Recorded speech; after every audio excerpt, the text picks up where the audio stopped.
hindi naman talaga natin susundin ang module ngayon para sa practical research natin. Sandali. Kita niyo screen ko? Yes po, ma'am.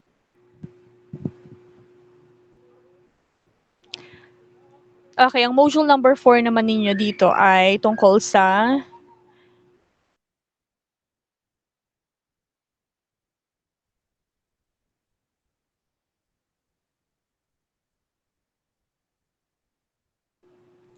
Okay, again, good morning sa inyo lahat. Ito pa rin, basic pa rin, nandito pa rin ang learning competencies ninyo, lahat ng mga iaasahan sa inyo, expectations, nandito sa module ninyo. Ang module number 4, of course, may pretest pa rin tayo. And then, ang module number 4 ninyo is all about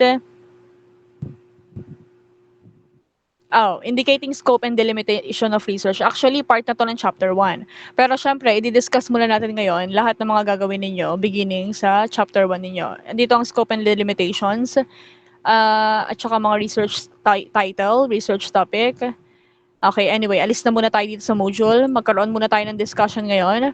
Nag-prepare ako ng PowerPoint para mas maintindihan natin mabuti kung paano natin gagawin ang um, chapter 1. So again, ang chapter 1 natin is entitled The Problem and Its Background. Okay? Today, we will be discussing the contents of chapter 1. Pero syempre, we will be focusing for the first two parts. Okay? Yung introduction ninyo at saka yung background of the study. At saka kung kaya pa ninyong tapusin, syempre, pipilitin natin tapusin yung pangatlo pa. But anyway, mag-focus. Pero lahat ng parts ng chapter 1 ngayong araw, i-discuss natin. Siguro papahapyawan lang natin. And then from time to time, kapag nagkakaroon na tayo ng creation mismo, na construction mismo ng ginagawa niyong research, pwede naman kayo magtanong sa akin at balikan natin tong chapter 1 natin. Okay? So again, ang title ng chapter 1 natin, The Problem and Its Background. At ang problema, namatay ang laptop. Sandali lang .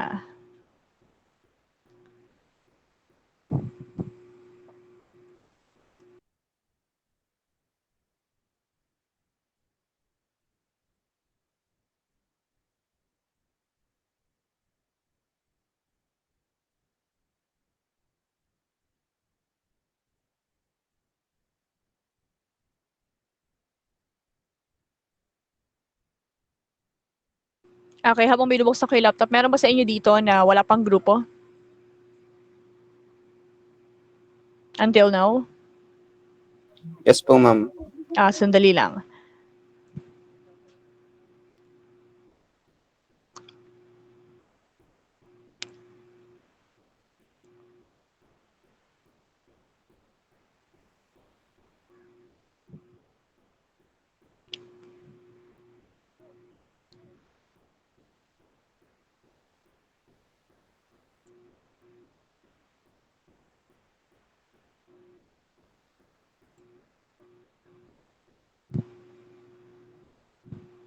Nakikita niyo ba yung screen ko, hindi na?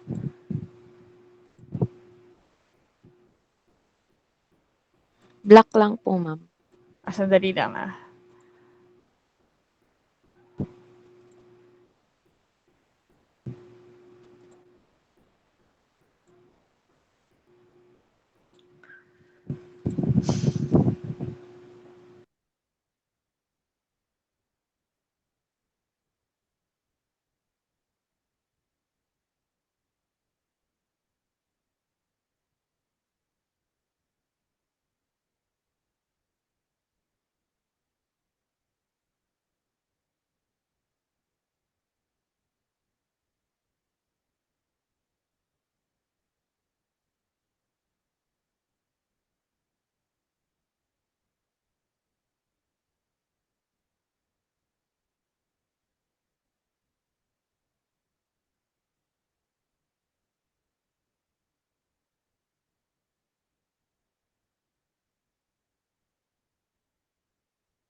Okay, again, going back, again, ang didiscuss natin ngayong araw ay ang chapter 1, the problem and its background. Mag-focus tayo sa dalawang pinaka-basic na gagawin ninyo this week, syempre, pero bibigyan natin, kagaya ng sinasabi ko sa inyo kanina, i-discuss pa rin natin yung ibang parts.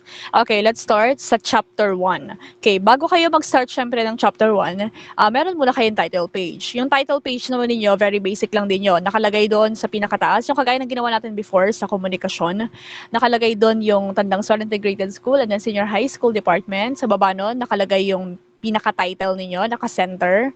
Tapos, sa pinakababa, syempre, nakalagay ang pangalan, unang-una, specifically ng group leader. Tapos, kung sino may pinakamahabang pangalan, siya ang next, hanggang sa pinakamaiksing pangalan. Okay, ulitin natin. Yung pangalan ninyo, yung pagkakasunod-sunod ng pangalan, it would be led by your leader. Unang-una yung pangalan niya, and then after ng leader, kung sino yung may pinakamahabang pangalan, siya yung next. Hanggang sa pinakamaiksing pangalan. Okay? Ganon din yung sa mismong natin, title natin. Anyway, sige, mag-focus muna tayo ngayon sa paggawa. Madali lang naman yung title page. Mag-focus muna tayo sa content natin. Okay? Ano yung magiging content ng inyong chapter 1? Okay, start muna tayo ng introduction mismo ng chapter 1. Okay, chapter 1 is the beginning of the main text or body of the research paper and it contains the following subtopics arranged according to the prescribed order. Okay, ito ang maging arrangement ng ginagawa nating research ngayon. Papakita ko sa inyo. Okay, the first part is, of course, we have the introduction. Okay, introduction, syempre, mamaya i-discuss natin ano ba dapat ang content ng isang introduction. Okay, ano bang introductory part ng gagawin ninyong research? Based or depend sa mismong topic ninyo. And then we have the background of the study. And then we have the statement of the problem. This is actually so-called the SOP. And then we have the hypothesis. And then we have the theoretical framework. We also have the conceptual paradigm or the conceptual framework. And then significance of the study, kasama din, scope and delimitation or limitations of the study. And then we have the definition of terminologies or terms. Okay, so this will be the parts of your chapter 1.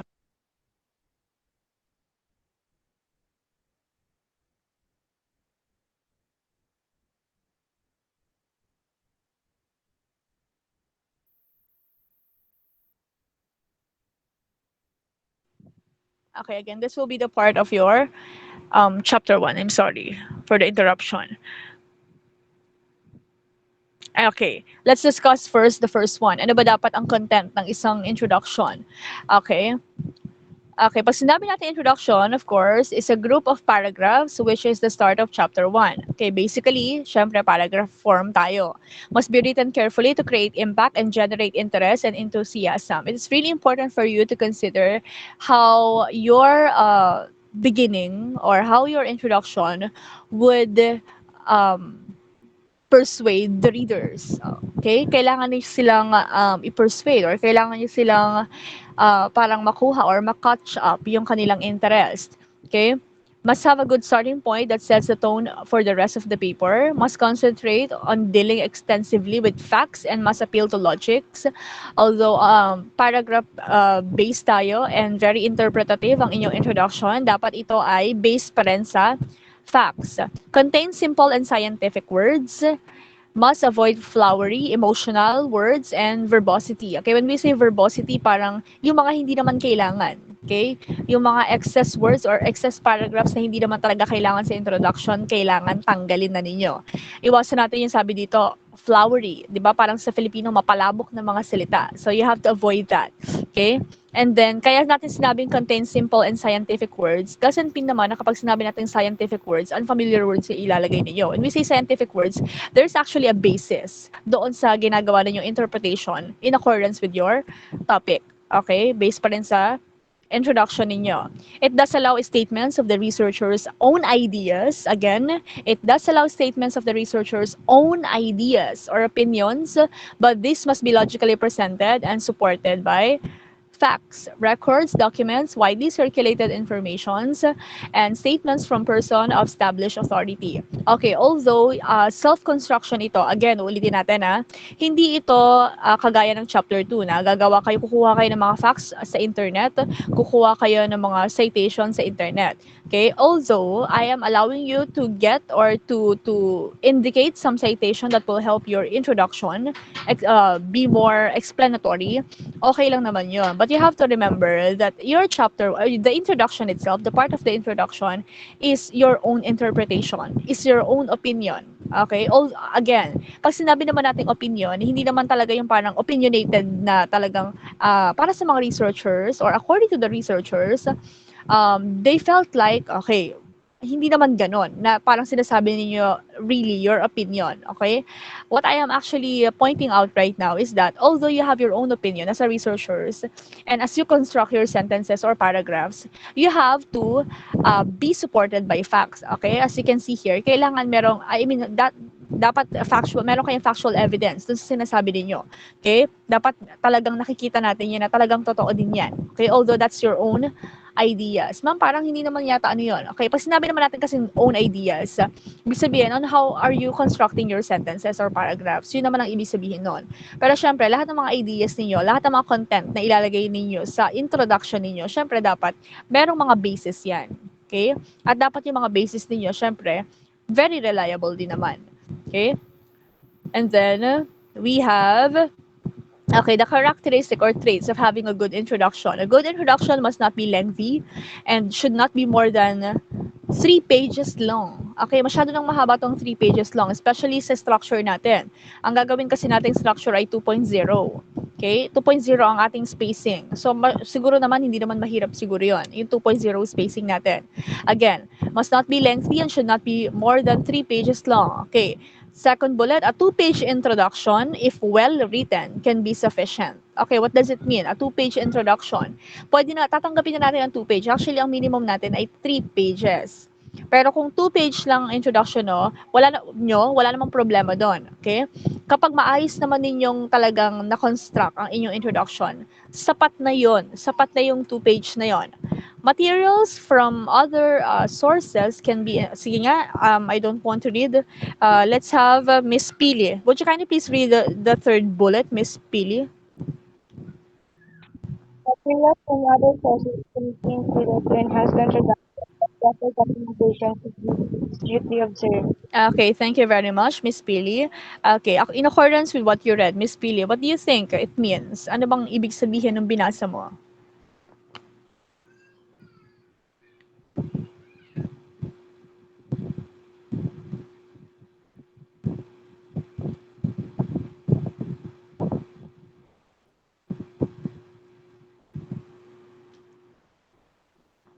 What do you think Ma'am, it means? Yes. pwede pong kumuha ng sa internet, halimbawa po ng ibang sources, pwede pong pumili po, kumuha po, pero po nasa proper documentation po dapat. Okay, very good, Miss Pili. Okay, in accordance with what Miss Pili said, pwede kayong kumuha ng mga sources sa internet. Siyempre, we don't have any other choices. I mean, choice. 'Di ba? Kukuha lang talaga tayo sa internet. That's our only choice. Hindi naman kayo pwedeng pumunta sa mga libraries. Okay. At syempre, kailangan meron kayong proper documentation. Kapag kinukuha niyo ang isang source, hindi pwedeng kinukuha niyo lang siya.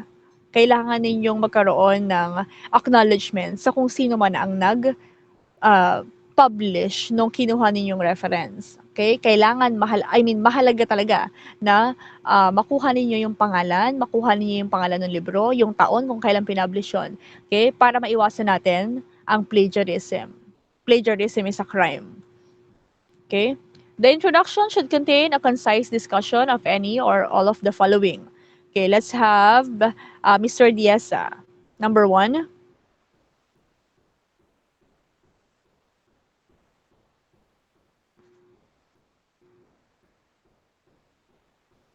Mr. Dieza?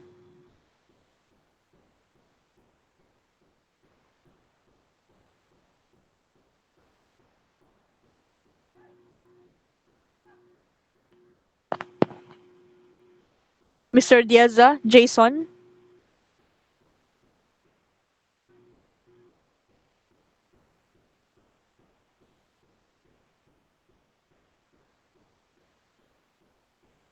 Okay, I think Mr. Diaz is not listening. We have Mr. Fadri. Would you kindly please read number 1? Presentation of the situation or problem.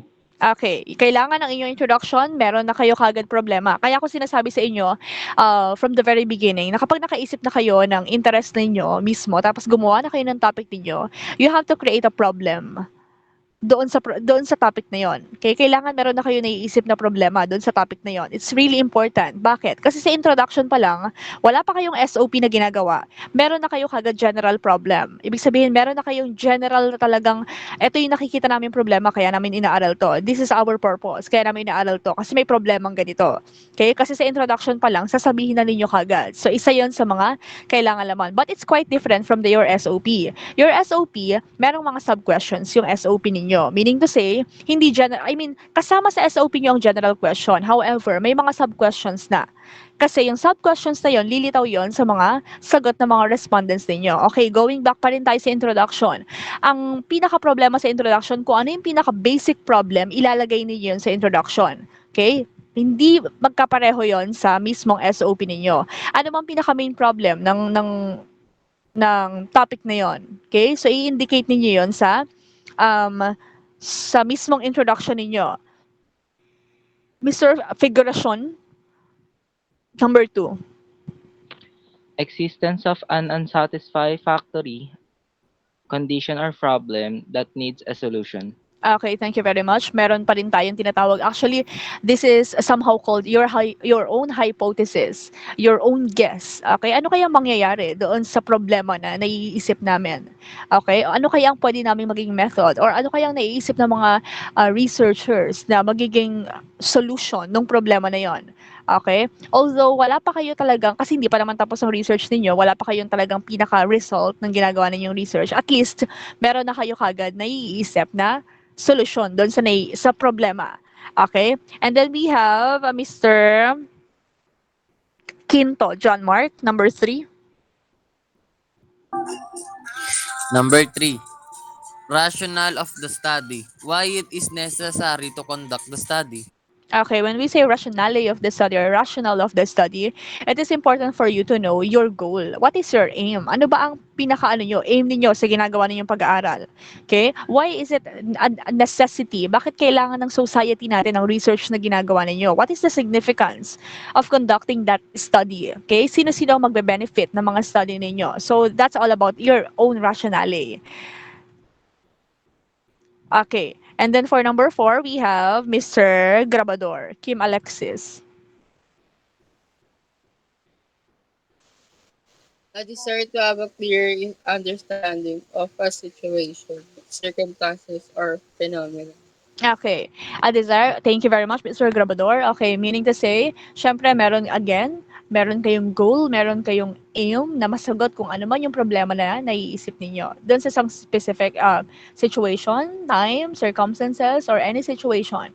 Okay, but doon sa topic ninyo. An attempt to find a better way of addressing a problem can include ideas, phrases, and sentences from published materials relevant to the study to give the readers an overview of the study. Surnames of the authors and the years of publication. Okay, surname of the authors, halimbawa, Fadri, 2001. I close and open parenthesis. Okay, I will teach you how are you going to proper citate your citations. Okay? Again, syempre pag kukuha kayo ng mga ideas from other proponents or other researchers or other people, kailangan nakasite pa rin ang kanilang mga surnames and years. Sana nga pati book, kasama na rin. Okay, yun yung nilalaman ng tinatawag nating introduction. Introduction pa lang yon. Okay, papayagan ko yung dalawang page na introduction. Wala tayong maging problema doon. Kung maayos naman ang introduction nyo, okay lang yon. Again, ang introduction niyo ay interpretative. Interpretative but supported by facts and documents. Okay? Hindi ninyo gagawing puro ano yan according to ganito, according to, yung lahat ng sentence nyo ginawa nyo ganun. No. Kailangan magiging support lang yon. Hindi talaga sila yung pinaka-main na makikita sa introduction. Lahat ng mga references and citations, hindi dapat makikita sa introduction. I think 1 or 2 is good. Okay na yon. Huwag nyo nang dagdagan na para bang ginawa ninyong chapter 2 yung introductory part ng research ninyo. No. Kailangan nakikita na, alam naman ninyo dito at naka-upload itong PowerPoint ninyo. I-upload ko pa lang pala. I-upload ko tong PowerPoint ninyo doon sa Google Classroom so that every time nagagawa kayo ng research, you will know ano ba dapat ang content ng introduction ninyo. Okay? Hindi talaga yon pinaka-references. Masusuportahan lang ng references yung introductory part ninyo. Okay? Next, we have the second one, the background of the study. Okay, from the term itself, background, or from the words itself, background of the study, meaning to say, yung history ng mismong study ninyo. Although yung ginagawa ninyong study ngayon ay bago, I'm sure maraming mga study relatively tungkol sa study ninyo. Ibig sabihin, kung ang topic nyo, for example, is all about pandemic, marami namang may topic ng tungkol sa pandemic. Okay? Magkaiba lang kayo ng pinaka-idea, pero yun pa rin yung topic. Same lang kayo ng parang may isang genre lang kayo. Parang ganon, kumbaga. Okay? Isang genre lang kayo, pero magkaiba lang kayo ng parang dinidiscuss. Or magkaiba lang kayo ng idea doon sa topic na yun. But you have the same. Yun ang sinasabi ko sa inyo, that you have to know the background of the study relative to your own study. Discusses the historical background of your problem.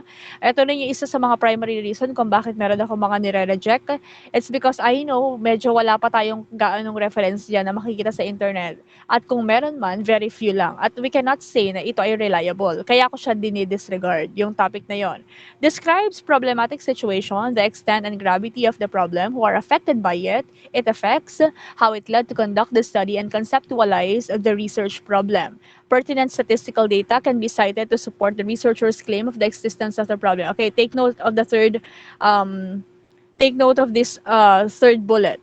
Pertinent statistical data. Okay, statistical data is only applicable for our quantitative research. Okay, we will be collecting statistical data. However, sa qualitative research, meron pa rin tayong collection of data. As we discussed last time, if you remember, meron tayong different types of collecting data. Kaya nga tayo nagkaroon ng different instrument like FGD, focus group discussion, questionnaires, interviews, and many more. So, meron pa rin tayong collecting of data.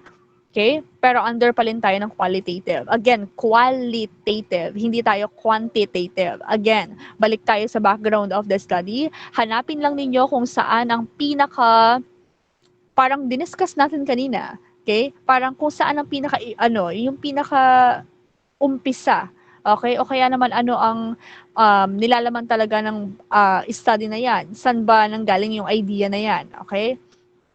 Yun yung i-include niyo sa background of the study. And of course, ang background of the study natin, pwede na siguro yung 1 page. 1 to 2 pages, ganun. I think it's enough. Okay na yon. Sa mga thesis naman talaga, 2.0 ang spacing. Ang ginawa lang namin last time, kaya ginawa kong 1.5 ang spacing is because I want to save papers kasi ayoko naman ng parang sobrang laki. But in reality, when you will go to your college, talagang 2.0 naman talagang standard ng mga thesis. And then after the introductory part, after the background of the study, we have here your statement of the problem. Okay, it's so-called the SOP. Okay, ang statement of the problem ninyo is quite same from doing or creating your topic. There should be a general statement of the main problem, followed by the specific questions or sub-problems into which the general or main problem is broken up. Okay, para magkakaroon pa rin ng sanga-sanga dito. That's why I include saying to you that after the general problems, there will be a sub-problems. And it actually needs a sub-solution. Okay, parang ganun. Okay? Kung saan niyo gagawin or saan niyo kukunin yung mga sub-problems na yun, I think throughout your research, makakaisip kayo ng mga sub-problems na pwede, talagang relatively talaga na kasama dapat sa ginagawa ninyong research. It answers the general problem itself. Okay? Should be specific, clearly, and simply stated and arranged logically according to the research or conceptual paradigm. Lahat ng parts ng research ninyo, is interconnected with each other. Okay? Ang statement of the problem ninyo, dapat clear yan. Kung anong pinaka-topic ninyo, it should be written primarily, basically, doon sa number 1 ninyo. Okay? kailangan nandun mismo sa number 1 ang pinaka kung ano ang topic ninyo. Number 2, ganun pa rin. Yung number 3, 4, 5, pwede na sigurong masuportahan ito ng mga sub-detail topic or sub-problem topics. Okay, kung ano yung pwede pa ninyo madagdag kasi we go through details. This is qualitative research, so we go through details. So magkakaroon talaga tayo ng different problems, but you have to bear in mind that those problems is connected or related to the basic or the general topic. And then we have guidelines in writing the statement of the problem. So as I told you a while ago, when you were doing your statement of the problem, it's like you're doing again your topic. Okay, here's the guidelines. The general statement, okay, babasa na lang natin lahat, 1, 2, 3, 4, 5 kay Miss Salcedo Marushka. Guidelines in writing this statement of the problem. The general statement of the problem and the specific sub-problems are questions should be formulated first before conducting the research. Specific problems are stated in the interrogative form. Hence, sub-problems are called specific questions. Each specific question is researchable and can be answered independent of the other questions. Answers to each specific question must contribute to the development of the whole study. The number of the specific questions should be enough to cover the development of the whole problem to study. Okay, thank you very much, Ms. Salcedo. Okay, I think these guidelines are very self-explanatory, pero tignan pa rin natin. First and foremost, syempre, bago kayo magkaroon ng pinaka-topic, syempre, sinabi ko na sa inyo, magkakaroon talaga kayo kagad ng problema. Okay, kailangan yung mga problema niyon, those are already formulated before conducting the research. Bago mismo yung research, meron na kayong problema. Number 2, specific problems are stated in the interrogative form. Okay, alam naman natin lahat ng interrogative form. Question form to. Hindi pwedeng ang SOP ninyo ay declarative form. Lagi itong nasa interrogative form. Hence, sub-problems are called specific questions. Okay, each specific question is researchable and can be answered. Okay, kailangan yung mismong lahat ng 1 to 5 ninyo, kasi basically ang ginagawa ko, naka-itemize yan. So sabi ko dati, laging 1 to 5 mga questions natin sa statement of the problem. Okay, kailangan yung 1 to 5 na yon is the answers from your SOP will be founded talaga doon sa mismong inside the research. Okay? Either makikita nyo yan sa chapter 1, 2, 3, 4, or the summary, pwede din. Actually, doon nga dapat sa chapter 5 talaga. Pero during your research, kailangan makikita na natin kagad yung mga sagot doon mismo sa research ninyo. Siyempre, yung research ninyo, bago kayo makapag-research, nakapag-research na kayo sa iba pa na mga interrelated topic. Answers to each specific question must contribute to the development, of course. The number of specific questions should be enough. Okay, ito yung sinasabi ko sa inyo kanina na ginagawa kong itemize yung 1 to 5. Okay, I will not mandate you to create 5 questions in a row. Pwede na siguro kahit 3 questions. Basta yung 3 questions na yon, that is very significant. It answers the topic. At saka yung mga question na yun talaga ay talagang sasagot doon sa ginagawa ninyong research. Yun naman talagang main purpose natin. So I do not mandate you to create at least 5 items. Kung 3 lang ang pinaka-minimum natin, it would be enough para sa buong research. I don't find any problem with that at all. Pwede kayong gumawa ng ganun lang na tanong. 3 tanong would be enough. Okay? Pero kung gusto niyo dagdagan, because you have your sub-questions, you have your sub-details, 4 and 5, at saka nakikita naman niyo, it would really help the whole research. Walang problema kung basta hanggang 5 lang. Minimum is 3, maximum is 5 for our SOP. And then we have your hypothesis. When we say hypothesis, intelligent and logical guess, it answers a specific question problem, which is actually carefully formulated before conducting the study. Okay, kapag sinabi natin hypothesis, para lang itong guess ninyo. Ano bang hula ninyo at the end? Okay, ang hypothesis natin, there are actually 2 types. Later on, I will discuss to you the H1 and HO. Okay, the null hypothesis and the alternative hypothesis, which will really help you predict your topic or your research. It predicts the outcome of the research of the study. And why is it a hypothesis is very significant to your study? It's because it provides direction to the study. Meron kayong pupuntahan.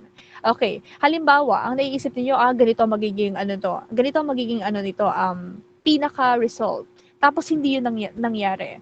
Okay, papasok siya doon sa HO. That's why H0 ang tawag doon. It's because rejected ang inyong null hypothesis. Later on, we will discuss it.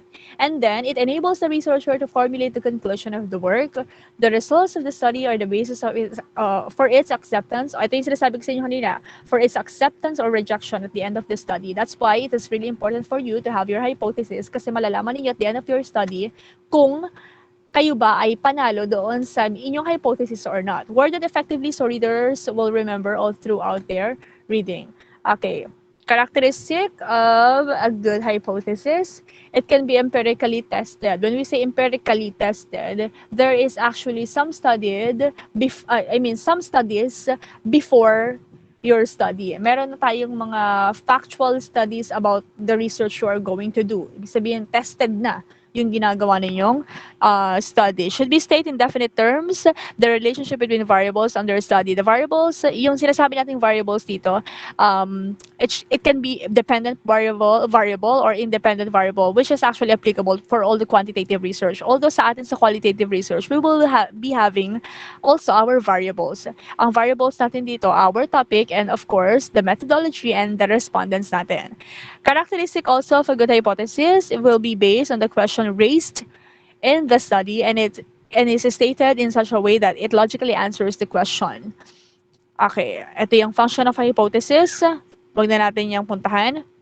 Ito yung sinasabi ko kayo sa inyo kanina. It's really important for you to know this one. Okay, ito pala na wala sa isip ko. The other term for null hypothesis is statistical hypothesis. And the other term for alternative hypothesis is the research hypothesis. Okay, now, ano ang difference between the two? Okay, pag sinabi natin null hypothesis, ito, hypothesis that states that there is no existence of effect, interaction, of relationship, of difference. So what does it mean? Ito yung sinasabi ko sa inyo kanina na kapag meron na kayong hula doon sa topic niyo at hindi nagwagi yung hula na yon, it can be accepted or it can be rejected. Okay? Kaya siya tinawag na null hypothesis, kaya siya tinawag na H0 kasi wala kayong sure talaga na kung ano ba talaga yung mangyayari at the end of your research. While on the other hand, meron tayong tinatawag na alternative hypothesis. Okay, ma'am, ano naman pag sinabi natin alternative hypothesis? This is considered, parang ito yung nagpe-playing safe. This is considered as the operational statement of the research hypothesis. It is a statement which is assumed to formulate solution to given problems. Okay, ito naman, although meron na kayong talagang sa null hypothesis, meron kayong sarili ninyong hypothesis. Ito yung mangyayari sa dulo. Sa alternative hypothesis, meron na kayong mga solution. Whether mangyayari man yon or hindi, parang you will not be rejected. Parang gano'n ang mangyayari dito sa alternative hypothesis. Kasi gumagamit kayo dito ng mga operational statement. Ibig sabihin operational statement, during the process of your research, nalalaman na ninyo kagad kung ano yung pwedeng maging solution. Although, pareho pa rin silang hypothesis. It's just that, kaya siya tinawag na H1 naman. Okay, other term for alternative hypothesis is H1. Okay? So, ibig sabihin, hindi kayo parang malulutang lang dito. Or hindi kayo parang matatalo lang dito. Okay? Sa null hypothesis, there is actually a chance na matalo kayo. Kasi, ano nga yan your research can be rejected. Hindi ibig sabihin na the whole research yung hypothesis lang ang mare-reject. Okay? Yun ang mangyayari. While on the other hand, yung alternative hypothesis all throughout your research, kaya nga siya tinawag na the research. Operational lang gagawin nating hypothesis dito. Pero syempre, habang ginagawa ninyo ang hypothesis ninyo, i-guide ko pa rin kayo kung anong klase ang gagamitin nyo. Of course, ang gagamitin nating lahat dito ay ang alternative hypothesis. Later on, i-discuss ko pa sa inyo ang ibang nature and characteristic traits ng isang alternative hypothesis. Binibigyan ko lang kayo ng konting idea. And then after that, we have the significance of the study. I know you are very familiar with this part. Significance of the study, meaning to say who will benefit. Okay? Who are the beneficiaries of your research? Okay? Pwede na siguro kahit 5, 6, 7, 8, 9, 10, 10 beneficiary o 5 beneficiary. It doesn't I don't care kung ilan man yan. Basta 5 ang minimum natin, 10 ang maximum natin. Okay, anong nakalagay sa significance of the study? Kagaya ng sinabi natin last time, sino mag-benefit ng study nyo? For example, ang topic niyo is all about pregnancy, anything about pregnancy, teenage pregnancy, may nagpasa sa akin ganon.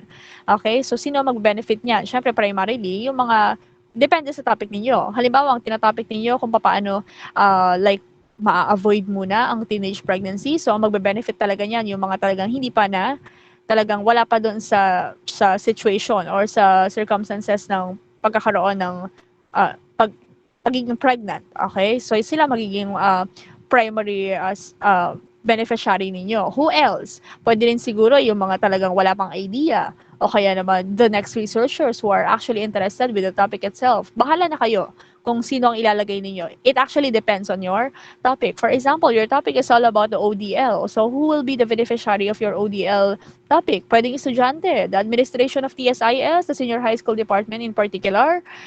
Sino pa ba? The government, Department of Education, whoever. Kung sino man ang magbe-benefit ng study ninyo. Okay? So, i-explain lang naman ninyo. Halimbawa, student, and then explanation.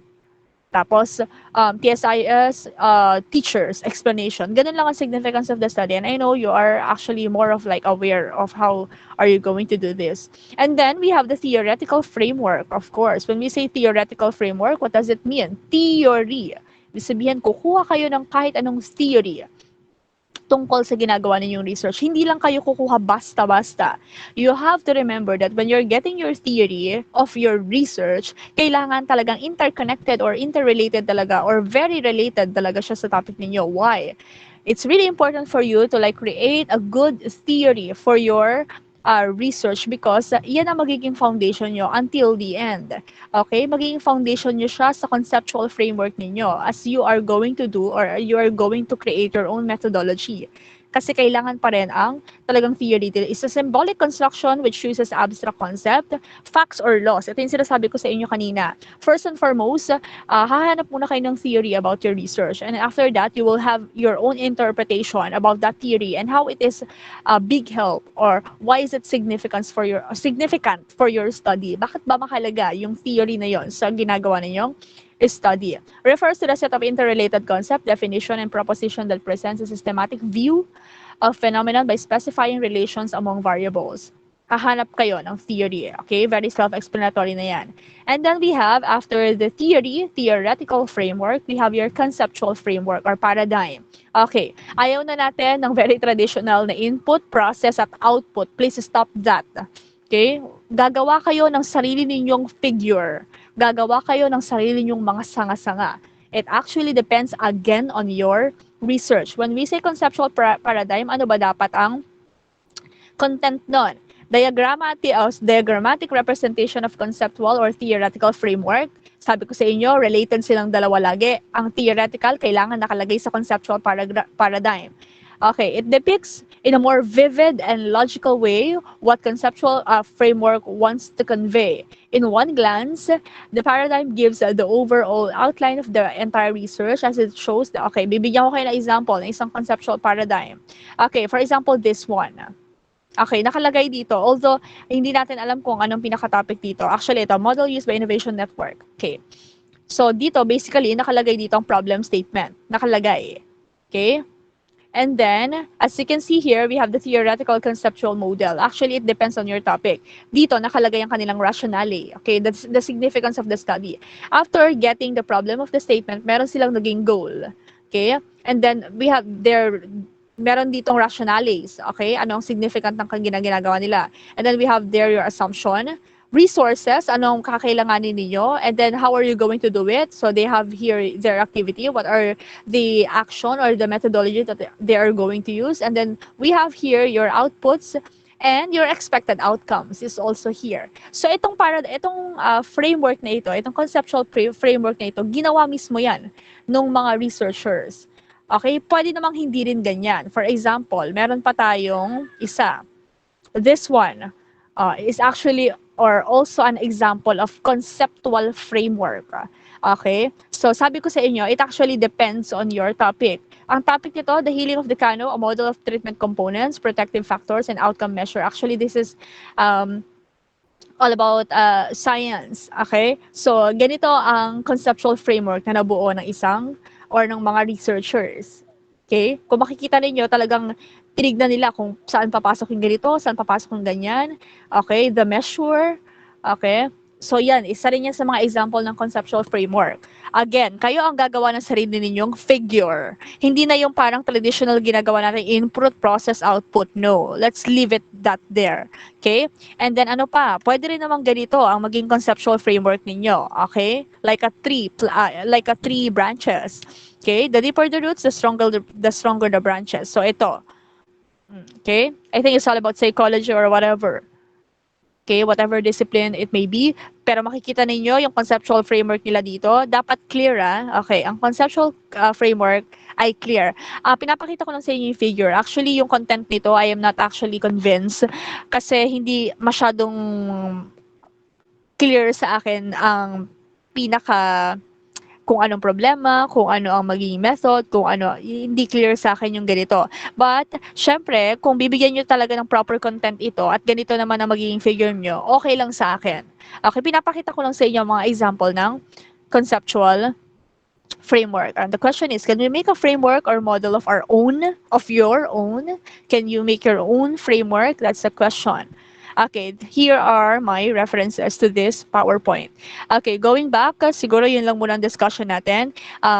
Wag na muna ninyong intindihin yung ibang mga parts ng chapter 1 as we are going to discuss it during your research. Syempre, from time to time, babalik-balikan pa rin natin kung paano tayo gagawa ng mga conceptual framework na yan. Okay? So, for now, I want you to focus on creating your introductory part and the background of the study. Okay? Siguro sapat na yung tig-dalawa.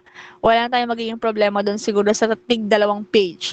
Okay? 2.0 pa rin tayo. I think, as I remembered, gumamit pa rin tayo ng Arial. And then 12, naka-bold yung pinaka-title at saka yung mga subtopics ay naka-bold. Again, naka-bold ang topic ay yung title, the problem and its background, at naka-bold din lahat ng mga subtopics or the subcontents of chapter 1. Okay? Other than that, I think wala na ako nakalimutan about their structure. Yun nga, 2.0 and naka-justify dapat ang ginagawa ninyong research. If you have any other question and concern about how are you going to create your chapter 1, feel free to ask me. Okay? Let's go back here sa groupings ninyo.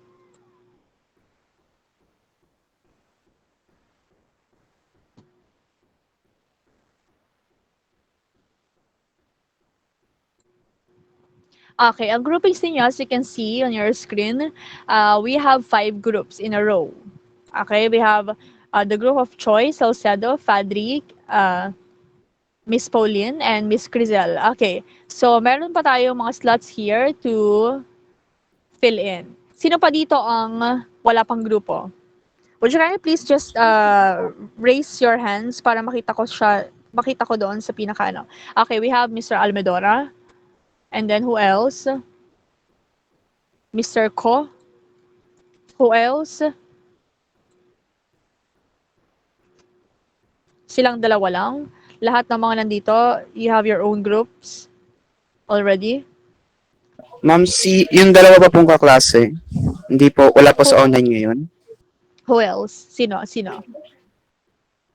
The name. Si What's Grace the Tan surname? po, tsaka Tan. Okay. Apo. And then? Arabia. Okay, sino pa yung mga kaibigan nyo alam yung active, hindi lang naka-attend ngayon? Sino yung mga kaibigan ninyo or maybe kakilala ninyo na alam nyo namang nag-aaral pa rin until now, hindi lang sila naka-attend ngayong araw, but they are active students na wala pa dito ngayon sa sa groupings natin. Because we are already doing our research na. Okay? We are doing you are doing your research na. I think it's quite unfair kung papasok lang sila pagtapos na lahat. Okay? So, kailangan magtulong-tulong na kayo dito sa research na to. Kailangan ninyong magtulungan because it's hard to create a research kapag isang tao lang ang gagawa. Don't make things difficult for you. Okay, 1, 2, 3, 4, 5, 6, 7, 8, 9, 10, 11. And then 10, 10, 10. 51 na tayo lahat. Okay, nandito naman ng 51. So, kung meron man dadagdag, please let me know. Okay, gusto ko lang din sabihin to bago tayo magtapos ngayong araw. Gusto ko lang sabihin na kung meron man sa inyo na tatanggalin nyo sa grupo, pag-isipan nyo ng mga 2 beses or 3, okay? Balikan nyo ng 2 beses or 3. Try to reach out. Try din yung kausapin. Talagang if that person is really unresponsive talaga and very irresponsible talaga and you think na he is not or he or she, kung sino man siya, he or she is active on Facebook pero dito sa research ay hindi. I think pwede na ninyong alisin, wag kayong kumuha ng mga kagrupong magsasakit pa ang ulo ninyo. Okay? Again, yung mga tatanggalin natin sa grupo or specifically ng mga leader natin, yung tatanggalin ng mga leader natin sa grupo, I think I just made a good choice naman sa mga leader. Siguro naman walang mga leader dito na very irresponsible. And if we have, tanggalin ang mga members ng leader, wala nang problema yon. Okay? Pero kung I think naman itong 5 to na napili natin ay very responsible students naman itong mga to. So, kung meron man kayong tatanggalin doon sa mga members ninyo, leaders, pag-isipan muna ninyo mabuti because it would be difficult also for them to create their own research alone. Kasi maging individual sila. Okay? At pag nag-individual sila, syempre, hindi kasi pwedeng pag tinanggal natin sila, ipapasok natin sila sa ibang grupo. Sakit nga sila ng ulo sa grupo ninyo. Lalagay ko pa sila sa ibang grupo para sumakit ang ulo ng ibang grupo. No. So, gawin natin, tanggalin natin. And of course, para maging lesson learned din to na ang research natin ay hindi lang din naman basta-bastang research din. Okay? So, kung meron man kayo tatanggalin, try to reach out first. Kung talaga nag-reach out na kayo, tapos very unresponsive, tapos very pinipiloso pa kayo, minsan lang, parang once in a blue moon lang, I know, alam ko naman kayong mga leader kayo or kayo mismo, mga member, alam ko naman na na kilala ninyo kung sino ang capable of having a gadget or internet na nagiging or meron namang mga estudyante na ginagawa lang excuse ang pagkakaroon ng walang load, ginagawa lang excuse ang pagkakaroon ng walang gadget. Okay? Actually, kung may gadget ka, wala na kalang problema. Kung makikipag-cooperate ka lang, we have zero Facebook. Wala talagang lusot ang kahit sino man sa inyo. May zero Facebook tayo. You don't need load for that. I-open nyo lang yung data connection ninyo, pumunta kayo sa browser, zero.facebook, pumunta kayo sa Messenger, wala na kayong magiging problema. Hindi nyo lang makikita mga photos, pero makakapag-create kayo ng mga sentences. Okay? Basta bahala na kayo. It's your own strategy kung paano ninyo ma-identify sino mga estudyante dito. But I think sa Section A naman, baka wala naman tayong maging masyadong problema dito. As of now. Okay? During the research, hindi natin alam. And you have to bear in your mind na dapat lahat ng members alam ang ginagawa. Ito leaders. Dapat alam lahat ng mga members ang ginagawa ninyong research. Kasi hindi natin alam kung sino tatanungin sa inyo na mga panelists. Ang mga panelists, magtatawag lang sila kung sino gusto nilang tawagin. Okay? Hindi nila tatawagin ng leader. Tatawagin nila lahat ng member. So, kailangan alam ng lahat ng member ang ginagawa ninyong research. Okay? Again, leader lang ang magiging coordinator, pero hindi siya ang gagawa ng research lahat. Siya lang ang makikipag-coordinate, magbibigay ng task sa lahat. Okay? Any other question dito naman sa PR1? Meron pa ba kayong tanong sa diniscuss nating chapter 1? May concern pa ba kayo? Kung meron kayong mga tanong tungkol sa chapter 1, paano man namin ito bubuin, ma'am? Ma'am, pwede ka ba magbigay ng tips sa amin on how are we going to create this one? Or paano namin palitatuin to? Magtanong kayo or anything. Magsasuggest ako kung ano man ang pwedeng masuggest kapag gumagawa ng isang research paper. Anyway, i-consolidate ko lahat ng mga research na gagawin ninyo and that will be your final output naman. Actually, dapat nga ipapasa to sa PR2. Pero since ang PR2 naman ay quantitative research, wala naman tayong magiging problema doon. Dapat nga itutuloy nyo to 4 and 5. Anyway, going back, wala na kayong any other questions or concerns?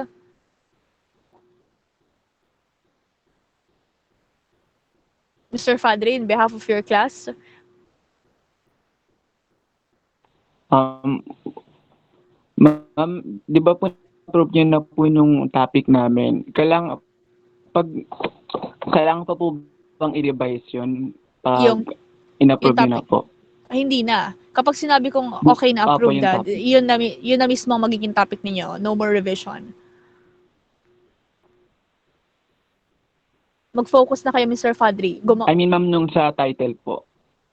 Ano bang sinabi ko na, sinabi ko bang i-rephrase ba yon? Or sinabi kong approve na? Approve lang, ma'am. Pag sinabi ko ng approve, no need for revisions. Mag-focus na, yun na mismo ang topic ninyo, Mr. Fadri. Tapos pumunta na kayo kagad sa introduction, gawin na ninyo yung introduction ninyo, at yung background of the study. Mag-upload na ako ng folder ngayon dahil ngayong linggo natin ipapasa ang background of the study at saka yung introduction. And then next week, we will go through the other parts of Chapter 1, the contents of Chapter 1. Next week naman yon. Any other questions aside from Mr. Fadri? What about you, Mr. Azuero?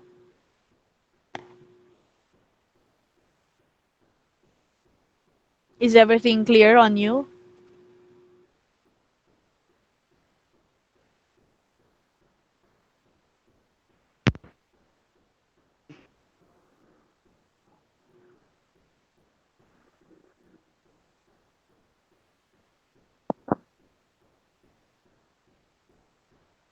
Sorry, Mr. Azuero, we cannot actually hear you.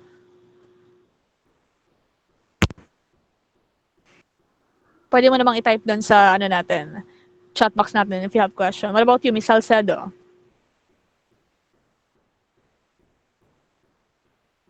Wala naman po, Clear ma'am. naman. Amahit? Question, wala? Wala naman po, Okay, lahat kayo na nandito ngayon sa Google Meeting, wala naman. Okay, kung meron man sa inyo na biglang magpo-pop up again na question regarding dito sa ating Mr. Quinto, do you have another concern? You're opening your camera? Wala po. Mr. Ballesteros? Wala naman po, ma'am. Okay, kung wala na kayong any other concern or question, siguro pwede na kayo mag-leave. And you can now talk with your members, leaders, kung paano na ninyo bubuin ang introduction at background of the study. Magkakaroon pa rin tayo ng mga revisions dyan. Habang pinapasa nyo sa akin yan, ibabalik ko yan sa inyo ng ibabalik hanggang ma-perfect natin yung introduction ninyo at yung background of the study. If again, wala na kayong question, you may now leave our Google Meeting. Thank you very much for attending our PR1 class. Thank you po, ma'am. Thank you, ma'am. Salamat po. Thank you, ma'am. Thank you po.